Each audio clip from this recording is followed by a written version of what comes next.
Hello, this is Brian Parham, founder and CEO of Rock Dojo, and I'm sitting down with the extraordinary Ani Weiss, singer-songwriter, vocalist, vocal coach, guitar teacher, piano teacher, and so much more. And why don't you tell me a little bit about what you do with music?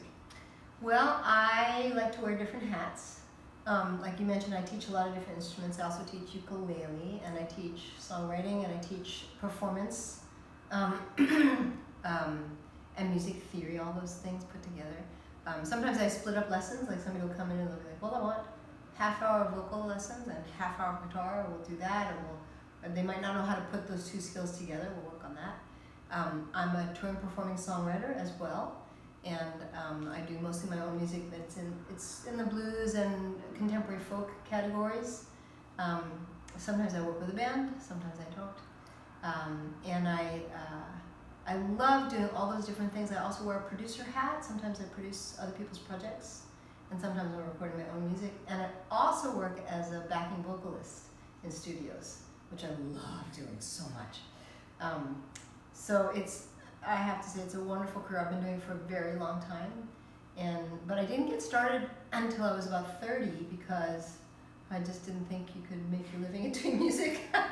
And when I was 30, still, like, very few people were controlling, for instance, the record labels and stuff, and you had to agree to their rules, and I didn't want to. So as things have changed and you could really put your own ideas and music the way that you authentically felt it out into the world, that's when I got into recording. So I have 6 albums, and Wow. I've toured all over the country, and Canada, and some of Europe, and Mexico, and I've played with all kinds of incredible people, and it's been very fortunate. Well, I feel fortunate to have you at Rock Dojo HQ today, I have to tell you. And most people won't know this, but I actually met Anne through one of her singing classes, singing for the Vocally Challenge. And if there's anybody who's vocally challenged, it's this guy right here. But I've been working with Anne for 8 months, and the process has been extraordinary. And I would love to hear you talk a little bit about those people like me who have dreamed about learning to sing for their whole life, but for one reason or another, they just never got around to it or never had the confidence. You know, can you talk a little bit about your work with singing for the Vocally Challenge? Yeah, absolutely, yeah. So I think that, so there's this term called, right, being tone deaf. And a lot of people, if they don't naturally just sort of know how to carry a melody or naturally feel rhythm, they're often put in categories very young that says you can't do this. Whereas, like, if you don't do math well, then the teacher tries to find another way to get to you. If you're having trouble reading, somebody looks for glasses for you, or a reading coach, or, right, they don't say, well, you just can't do it. And I don't believe in the model of tone deafness. I believe that, and I experienced that. You have to figure out how to get the brain and the vocal folds to make better friends with each other. And I have had 100% success with this. I've never had a student come to me and not make progress, because there isn't any such thing as tone deafness, right? It's just a matter of that some part of you hasn't figured out how to learn something you really want to do. Mm-hmm. So with every student that I work with, I try to figure out what's their best learning style, how do things get in the most easily for other things that they try to learn, where do they have success, and then we build on that. So in a way, the short answer is the biggest block to singing well is actually your belief system about yourself. And then after that, once you say, okay, well, if I can sing, then what road do I take to get there? Then practice and knowing what the skills are is the next step. But yeah, I have one student I like to talk about who, when he came to see me, very nice guy, I said, well, would you sing a high note for me? And he sang a super low note. And I said, okay, well, would you sing a very low note for me? And he sang a super high note. And I was like, wow, his brain is, like, the wiring about it is reversed. He couldn't carry, as people say, a tune in a bucket, right? And when he graduated away from me, he was doing operettas. So he really put the effort in, and it was just amazing to see. And then he went on to teachers who do opera, and, you know, it was great. So, yeah. And I can attest personally, because when I went to you, I had zero confidence, and I didn't think, because my whole life I had heard that singers are born, but you could become a musician like any other instrument but singing. And that was one of the first things I noticed about you, is that you made me think that it was possible. And once that I believed that it was possible, I've since been just closing the gap. And so I just say thank you for that. It's such a pleasure for me. And people who don't sing or play a musical instrument, the value that it brings to your life, unless somebody experiences what it's like to open their mouth and have music come out, you can't understand or appreciate the value, the satisfaction. It's like magic. It's like having some magic. So, my next question for you is, how can music help prepare musicians and non-musicians for life or careers outside of music? Oh, wow.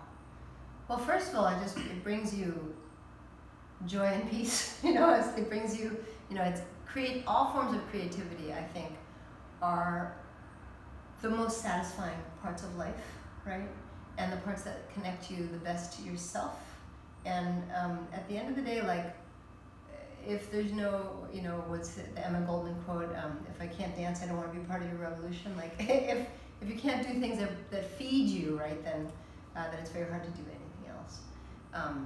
So I think that everybody has a way that their brain and body really wants to express itself. It might be in the visual arts, it might be in poetry, it might be in music, but everybody can do some of all, right?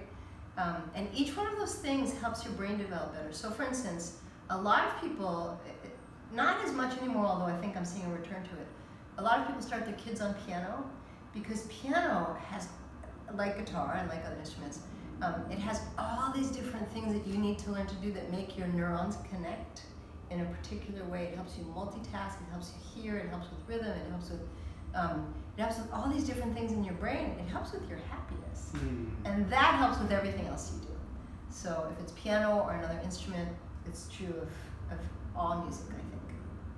I couldn't agree more. As a business person who, like 90% of my day is running, doing business meetings, doing business planning, building that foundation for success for our business, I find that when I come back to the guitar, it's like coming home, and I just lose myself in that hour of just pure happiness. And my mission is to help everybody out there experience the type of happiness that music can bring and what music has to offer. So I really appreciate what you had to say about that. Can I add something? Yes. The other thing that people don't necessarily know when they just start with music is that it gives you lifelong community in ways you would never imagine. Like, I know people literally all over the world because we sat down one day and for some reason or other, and we played 1 or 2 or 3 songs together, and now I have an invitation to like Algeria, right? Not necessarily because of my musicianship, although one would hope at this point that's part of it,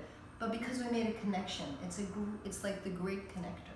That's beautiful. Right? That's how we're sitting here. Absolutely. Yeah. I'm just thinking, and I'm so grateful to have Anne over here, by the way. Where can, first of all, what projects are you working on right now? And the second part of that question is, where can people go to find out more about your music, your projects, or to see your shows? Yeah. So I have a website. It's anneweiss.com. It's spelled ANNEWEISS, anneweiss.com. It has information about all the group classes I teach, the private classes that I teach, my role as a producer, if anybody wants help with their project, the performances that I'm doing, and every once in a while I just like host a house concert, for instance. I'm hosting one soon, and all of the different hats I'm wearing. Occasionally other things get in there, like the adoption that I just completed of my amazing daughter, or I'm writing a book right now, and I'm almost completed with that, so you get a little information about that as well. So that's where you find out all that stuff on me. I have Facebook pages and choir. I have a choir called the Everyone Welcome Community Choir, and there is a Facebook page for that.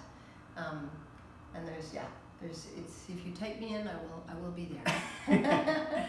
Well, Anne, thank you so much. What an absolute pleasure. She rocks. Yeah, she rocks.